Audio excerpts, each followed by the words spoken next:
1947 में जब पूज्य मातृभूमि का विभाजन हुआ, उसके बाद से हमने 4-5 बड़े युद्ध लड़े। 1962 के युद्ध के बारे में ये सरकारी आंकड़ा है कि 1383 मृत हुए, 1047 घायल हुए, 1696 लापता हुए और 400 युद्धबंदी हुए। 1965 के युद्ध में 2862 मृत हुए, 8617 घायल हुए। 1971 के युद्ध में 3900 जवान बलिदान हुए, 10,000 घायल हुए।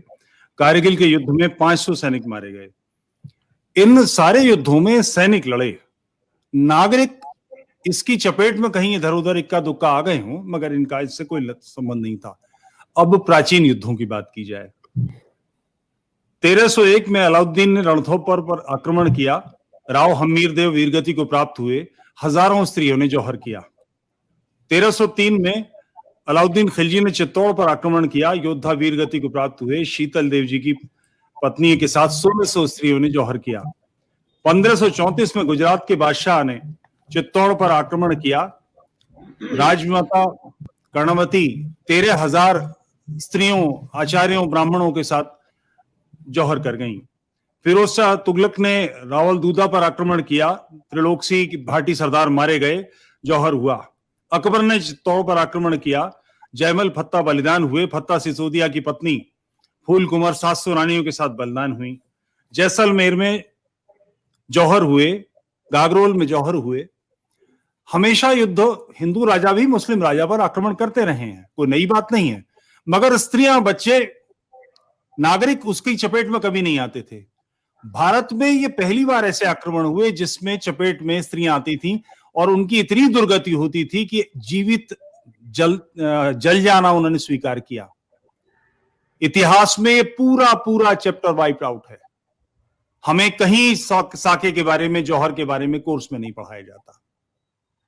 कारण उसका यह है कि ये जो आक्रमण है, मैं थोड़ा सा आपको ध्यान दिलाता चलूं कि जिन तुर्कों ने ये आक्रमण किए, जिन ईरान के लोगों ने आक्रमण किए, जिन अरबों ने आक्रमण किए, ये मूलतः बौद्ध हैं, अहिंसा के उपासक, शांति के उपासक। इनमें ऐसा क्या हुआ कि इतने हिंसक बन गए, इतने बर्बर बन गए? वो चिंतन कौन सा है, कैसे बदला? इस सबको ग्लोरीफाई करने के लिए और इस सबको छिपाने के लिए पूरा इतिहास बिगाड़ दिया गया। 1947 के बाद जो इतिहास लिखा गया उसमें ये सारी धूर्तता हुई। इस विषय पर बात करने के लिए मैं सबसे पहले पुष्पेंद्र कुलश्रेष्ठ जी को आमंत्रित करता हूं, कृपया हमारा मार्गदर्शन करें।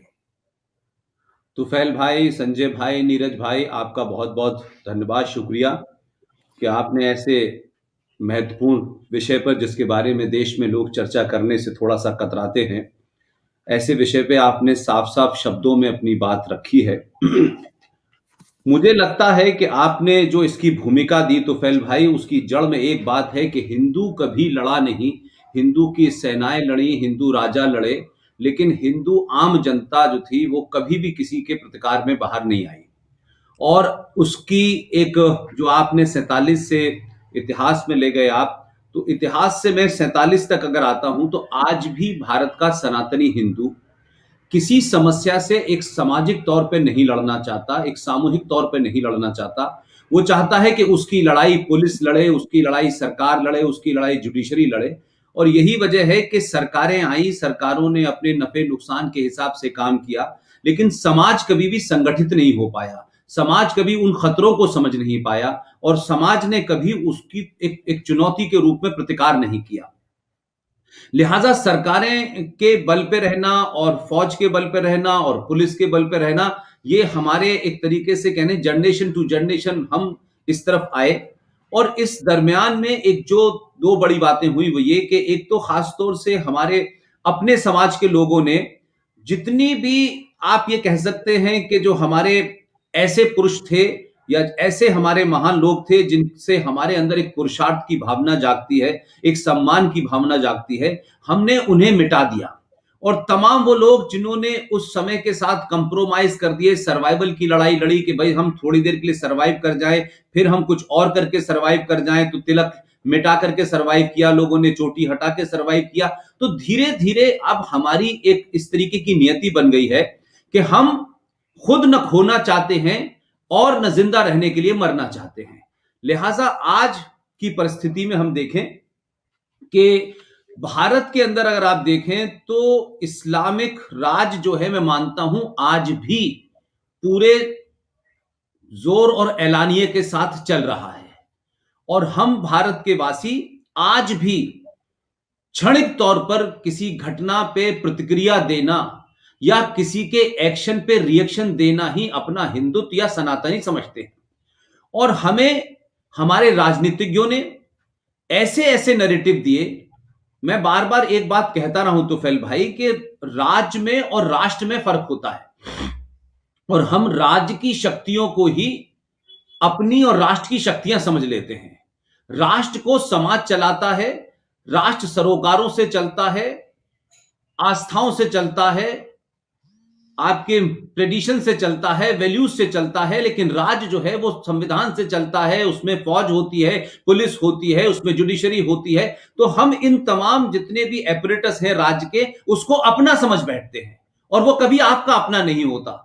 लिहाजा हम ये देखें कि आजादी से पहले की आप अगर कुछ घटनाओं को देखें आसपास की, खासतौर से 1920 से लेकर के अब तक की घटनाओं को देखें, तो आप देखें किस तरीके से टर्की के अंदर जो मामला उस वक्त थे, आप सोचें हमारे देश के नेताओं ने, राष्ट्रपिता ने, और दो जो फ्रॉड इस वक्त जिनके नाम से रामपुर में एक यूनिवर्सिटी बनी हुई है, किस तरीके से हमने उस जो है खिलाफत मूवमेंट को भारत में स्वीकार किया। और फिर भारत के मुसलमानों के सिलसिले में महात्मा गांधी ने कहा कि अगर हम भारत के मुसलमानों को इसमें शामिल करेंगे और इसको सपोर्ट करेंगे तो वो हमारी आजादी में बढ़ के हिस्सा लेंगे। तो 1920 में जो खिलाफत मूवमेंट का हशर हमने मोपला में देखा, वो हम सबको पता है। और 27 साल में मात्र ये देश जो है मजहब के नाम पे बटा।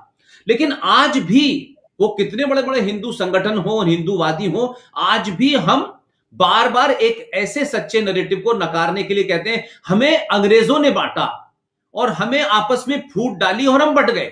हम इतने भोले लोग थे कि अंग्रेजों ने फूट डाली और हम अलग अलग हुए और बट गए। आज भी हम नहीं कहते हैं कि भारत का विभाजन मजहब के नाम पे हुआ, और मजहब के नाम पे होने के बाद उसे आज तक हमने अपनी राजनीतिक स्वार्थों के लिए न पब्लिक में कहा, न हमारे इतिहास में पढ़ाया गया, न हमारे कभी इंटेलेक्चुअल डिस्कोर्स का हिस्सा रहा। लिहाजा हम सच बातों से हटते चले गए और झूठे नैरेटिव में फंसे। इसलिए आप देखें कि इस दरमियान 1400 साल से लेकर के आज तक हम ये सुनते चले आ रहे हैं, Islam is a religion of peace. अब वो पीस की स्पेलिंग उनकी कुछ और है और आपकी कुछ और है, आप कंफ्यूज हैं, वो क्लियर है। लिहाजा हम एक ऐसे मजहब के बारे में बात कर रहे हैं जिसकी उत्पत्ति में लेकर के और आज तक वायलेंस वायलेंस वायलेंस, लूट, हत्या, बलात्कार, और हम उसको आज भी कहते हैं कि सारे धर्म बराबर हैं। अब हमारी और आपकी जनरेशन में तो लोगों ने कुछ पढ़ लिया, समझ लिए, लेकिन अभी भी नेक्स्ट जनरेशन में बार बार ये कहा जाता है और अक्सर बहुत सारे लेक्चर्स में लोग कहते हैं कि देखिए पुष्पेंद्र साहब सारे धर्म बराबर हैं। तो मैं ये समझ नहीं पाता कि आखिर ये नैरेटिव निकलते कहां से हैं। सारे धर्म बराबर हैं, ये गंगा जमुना तहजीब, ये हम भाई भाई हैं। तो मैं बार बार सोचता हूं कि भाई मेरे धर्म और मजहब में फर्क है। अब हमारे यहां सेकुलरिज्म का हमने ट्रांसलेशन धर्मनिरपेक्ष जब किया तो हमने ये साबित कर दिया कि हम दुनिया के सबसे बड़े मूर्ख लोग हैं। हमने अपनी बातों को गलत तरीके से रखा और दूसरे के नैरेटिव में हम खुद फंस गए। उन लोगों को तो पता था कि उनका मजहब क्या है, वो ये जानते थे कि भाई अबू बकर कौन है, वो ये जानते थे कि प्रॉफिट मोहम्मद के दामाद को किसने मारा, उनकी बेटी को किसने मारा, उनके नवासों को किसने मारा, और शाम की गलियों में नेजों पे उनके गर्दनों को लेकर के किसने उनकी औरतों को नंगा करके घुमाया। ये सब कुछ इतिहास आपके पास है। लेकिन हिंदुस्तान का सनातनी हिंदू जो है वो एक गफलत में रहना चाहता है, वो लड़ना नहीं चाहता। इसलिए अलग अलग तर्कों से उस लड़ाई से बचने के लिए, अपनी कायरता को छुपाने के लिए उसके ऊपर एक आदर्श की चादर ओढ़ लेता है कि देखिए साहब पूरे विश्व हमारा घर है, हम तो विश्व कुटुंब की बात करते हैं, हम तो सबकी भलाई की बात करते हैं। अरे विश्व कुटुंब की जब बात करोगे जब अपना घर सुरक्षित होगा। घर आपका लुट गया है, बेटी बेटा उठा के ले गए हैं और आप विश्व की बात कर रहे हैं। सिर्फ इसलिए बड़े बड़े आदर्शों को बना लेने से आप आदर्शवादी नहीं होते, आप महान नहीं होते। अगर आपने कोई आदर्श बनाया है तो उस आदर्श को प्राप्त करने की अगर आप में शक्ति नहीं है तो आप खोखली बात करके अपनी आने वाली नस्लों को झुठला रहे हैं। लिहाजा हम देखें वो साफ, मैं आज भी पूरे ईमानदारी से कहता हूं तुफैल भाई, नीरज भाई, कि इस्लाम के मानने वालों में कोई गफलत, कोई कंफ्यूजन नहीं है। उनका फंडा क्लियर है, ये हम नहीं समझ पा रहे। वो सुबह सुबह उठते हैं, सनातन हिंदू में 2 चांटे मारते हैं और फिर कहते हैं कि हम तो भाई भाई हैं और हमारा मजहब नहीं सिखाता एक दूसरे से बैर करना, और फिर रात में आपको पीटते हैं, फिर सुबह कहते हैं। तो उन्होंने तो इस तरीके की मार्केटिंग की है इस्लाम की कि कोका कोला कंपनी भी नहीं कर पाई आज तक इतनी, जिस तरीके से नैरेटिव क्रिएट किए, और उस नैरेटिव में आज भी हम फंसे हुए हैं। तो आप देखिए कि कुरान आसमानी किताब है, ये सारे मुसलमान मानते हैं। आप सब जानते हैं कि कुरान शरीफ में सूरा नंबर 9 आयत नंबर 5 123, 23, 37, 111, 58, 29, 14, 28 ये क्या कहती है? साफ साफ लिखा है, हम पढ़ना नहीं चाहते। तो सनातनी ना तो गीता पढ़ता है, ना रामायण पढ़ता है, ना शास्त्र पढ़ता है, ना उपनिषद पढ़ता है, ना कुरान पढ़ता है, और जो भी कोई कुछ बता देता है उसके हिसाब से वो चलने लगता है। तो आज की हम स्थिति में देखें कि आप सोचें कि हमारे यहां, आप सोचिए कि अल बगदादी, आज जो अल बगदादी कर रहा है वो असली इस्लाम है, जो अबू बकर से शुरू हुआ था और अल बगदादी तक आया, जो हजरत आयशा जिन्हें कहा जाता है, जो मोहम्मद साहब की तीसरी बीवी थी, आयशा से लेकर के आसिया अंद्राबी तक सेम सिस्टम चला रहा है। आप देखिए मोहम्मद बिन कासिम से लेके और कासिम रिजवी तक कोई कंफ्यूजन नहीं है। कंफ्यूजन हमारे अंदर है, हमारे पूर्वजों ने, हमारे लीडर ने, हमारे धर्माचार्यों ने, हमारे संगठनों ने आज भी हमें मूर्ख बनाए रखने की कोशिश की है।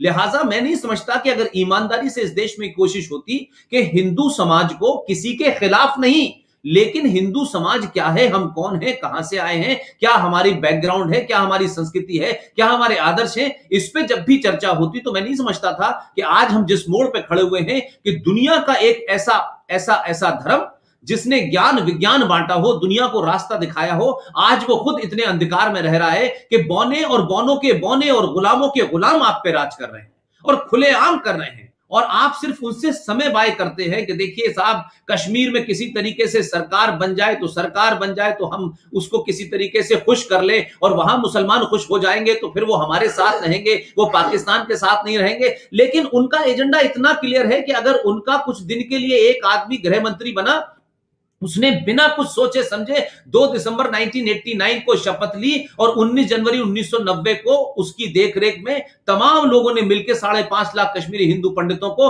उनकी पूजा पद्धति और उपासना के कारण मार के निकाल दिया और 2,500 लोगों को मारा। लेकिन पूरे देश का मुसलमान ये कहता है नहीं नहीं, ये झूठ है, ये गलत है, वो तो जगमोहन ने किया था। तो उनका नैरेटिव 1400 साल से यही है, उसमें कुछ नहीं बदला है। और हम कैसी कैसे हमने चीजें पाली। एक हमारे यहां बड़ी बड़ी बड़ी तुफैल भाई बड़ी शान समझते हैं, खासतौर से हिंदू लीडर।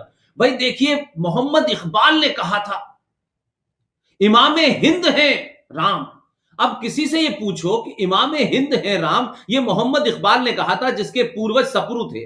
भाई अगर इसका मतलब निकालें तो आप भी जानते हैं तुफैल भाई कि इमाम किसका होता है, मस्जिद का होता है ना। तो हिंदुस्तान एक मस्जिद है और राम उसके इमाम है। तो जो राम पूरी दुनिया में सूर्यवंशी थे, उनको सुकड़ करके राम का एक मस्जिद का इमाम बना दिया, और हम इस बात को बड़े उससे कहते हैं कि इमाम हिंद थे राम। फिर दूसरा आया मोहम्मद इकबाल ने कहा कि दोनों एक ही लाइन में खड़े हो गए, महमूद और अयाज एक ही लाइन में खड़े हो गए, एक ही सफ में खड़े हो गए। अरे महमूद गजनबी ने तो जिंदगी में कभी नमाज नहीं पढ़ी, 17 बार वो भारत पे इस्लाम के नाम पे हमला करने आया, लेकिन एक बार भी हज करने नहीं गया। तो वो कौन सा मुसलमान था? तो तमाम वो लोग जो आज भी पुराने इतिहास से और 47 के बाद से, और आज भी हम ये देख रहे हैं कि आज भी हम उसी कंफ्यूजन में हैं। आज भी हम जब बात कहते हैं तो हमारे हिंदू समाज के बच्चे ही बहुत सारे सवाल हमारे ऊपर उठाते हैं। कोई कहता है कि कुरान में भी अगर वायलेंस है तो गीता में भी है। तो मैंने कहा गीता का कुरान से कोई कंपैरिजन नहीं है। गीता किसी हिंदू धर्म की किताब नहीं है, और धर्म और मजहब के बारे में लोगों को नहीं पता। तो इस तरीके के बहुत सारे कंफ्यूजन है। लिहाजा मुझे लगता है कि कोर्ट के द्वारा कुछ फैसलों पे भी हम मानने को तैयार नहीं होते। कुरान तो हम छूते भी नहीं है, पढ़ते भी नहीं है, देखते भी नहीं है, और जो मुसलमान हमको बहलाता है। इसलिए आज हम एक नई नई बीमारियों से ग्रस्त हो गए हैं, लैंड जिहाद से ग्रस्त हैं, लव जिहाद से ग्रस्त हैं, तमाम ऐसी बातों से ग्रस्त हैं। इसलिए 5% रह जग में होने वाला मुसलमान, उसको भाईचारा लगता है, गंगा जमुना तहजीब लगती है।